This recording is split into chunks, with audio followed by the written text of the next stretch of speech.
Dear viewers, ఈ రోజు మనము శ్రీదేవి భూదేవి సహిత శ్రీ ఆదినారాయణ స్వామి దేవాలయంలో ఉన్నాము.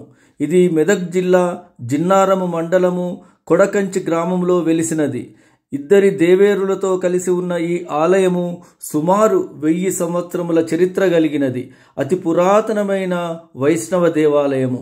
4 అంతస్తుల గాలి గోపురముతో ఉన్న ఈ దేవాలయము చాలా చూడముచ్చటగా ఉంటుంది.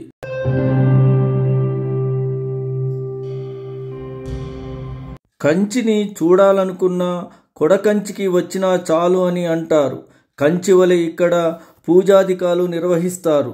భక్తుడు అయిన రామోజీరావుకు స్వామి కలలో వచ్చి నేను ఇక్కడ దగ్గరలో గల ఒక పుట్టలో ఉన్నాను అని చెప్పిన ఆ భక్తుడు పుట్టను తవ్వి చూడగా ఇద్దరి దేవేరులతో కలిసి దర్శనమిచ్చినాడట. స్వామివారు ఏకశిలా రూపంలో ఉండును.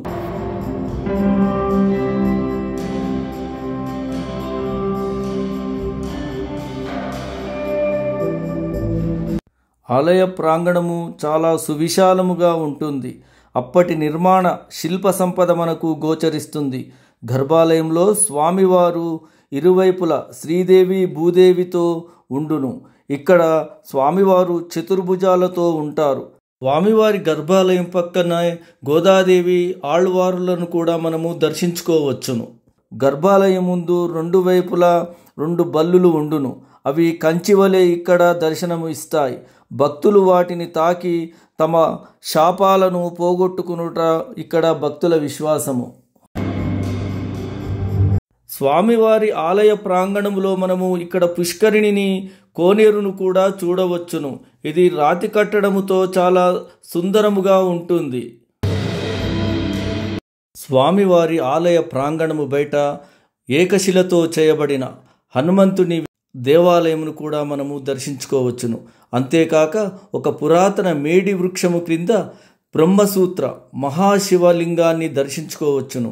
శివలింగానికి ఎదురుగా ఉన్న నందీశ్వరుడిని మనము చూడవచ్చును. భక్తులు కొడకంచికి వచ్చి కంచికి వెళ్ళిన ఫలితము లభిస్తుందని వారి యొక్క విశ్వాసము. స్వామివారి ఆలయమునకు ముందు పచ్చని వరి పొలాలు మరియు పెద్ద చెరువు కూడా ఇక్కడ మనము చూడవచ్చును.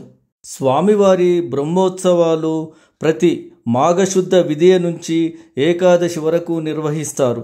అంటే జనవరి నెలలో ఇక్కడ బ్రహ్మోత్సవాలు మరియు మార్గళి మాసంలో గోదాదేవి అమ్మవారి ధనుర్మాస వ్రతము మరియు స్వామివారి కళ్యాణములు మనము ఇక్కడ తిలకించవచ్చును. Viewers watching our video.